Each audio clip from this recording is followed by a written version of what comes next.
absolutely no. Nobody is accounting for what they're spending. Yeah. You got people and families out here in the United States that are struggling. I just paid $600 worth of utility bills in 1 week. Yes. All right? I haven't got enough money to feed my family, but I make too much to get food stamps. I don't even make $10 an hour. Right. Now, if you took that money and subdivided it between the taxpayers in this country, we would stimulate the economy. You know why? Because we'd go out and pay off bills, pay off tax debts, create jobs, and buy stuff that we need. Caller. That's how you stimulate the economy. I'll take my answer off the phone. Thank you. Appreciate it. From Okay. And I understand that frustration. Quite frankly, I'm equally frustrated as you are. I'm not necessarily in your particular experience or circumstance to be that frustrated by, but I'm frustrated too. But it's because of the misconceptions out there that things were done that are misunderstood.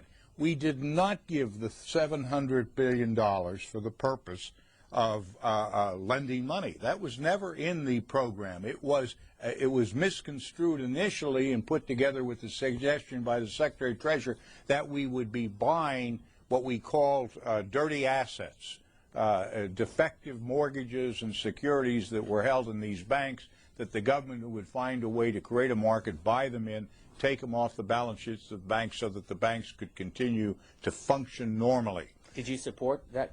I supported that, but also part of the bill, we gave the jurisdiction and authority to the Secretary of Treasury to make investments in banks. He had very wide authority because, quite frankly, we're not the experts on the Hill as to how to solve this problem, and the problem is a multifaceted problem, so we gave great flexibility to the Secretary of Treasury to act.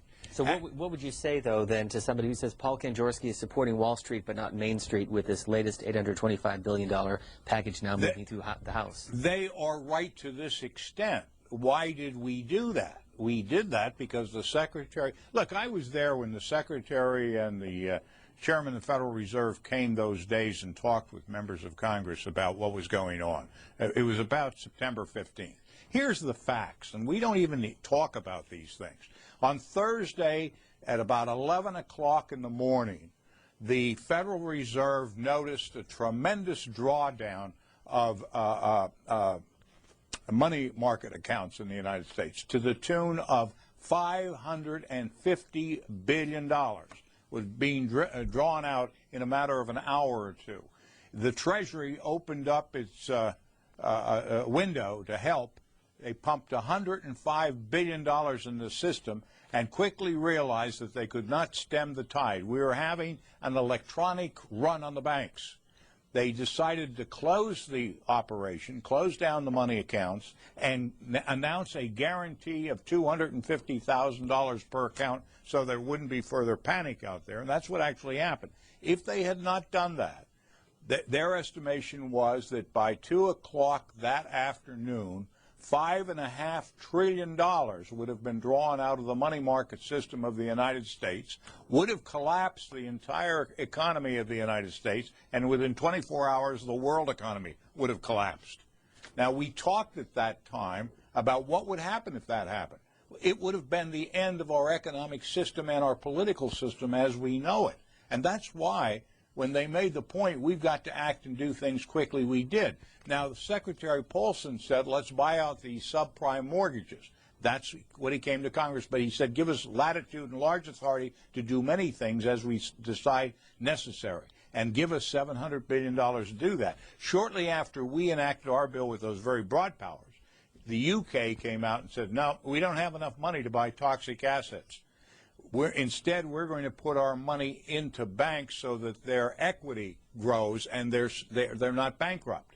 And so the UK started that process, and that's true. It was much cheaper to put more money in banks as equity investments than to start buying their bad assets, because it became early determined that we'd probably have to spend $3 or $4 trillion of taxpayers' money to buy these bad assets. And we only had $700 billion.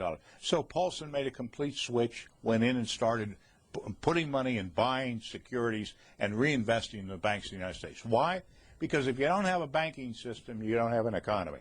And although we did that, it wasn't enough money, and as fast as we did that, the economy has been falling. And the reason last week we're really no better off today than we were 3 months ago, because we've had a decrease in the equity positions of bank because other assets are going sour by the moment. Now, we've got to make some decisions. Do we pour more money in?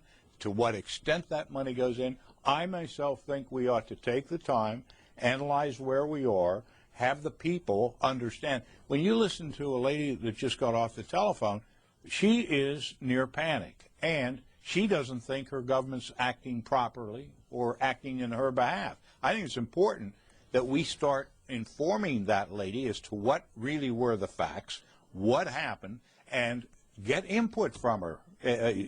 Maybe she has a better idea. You know, we're not any geniuses in economics or finance anyhow. We're representatives of the people. We ought to take our time, but let the people know this is a very difficult struggle. Somebody threw us in the middle of the Atlantic Ocean without a life raft, and we're trying to determine what's the closest shore and whether there's any chance in the world to swim that far. We don't know.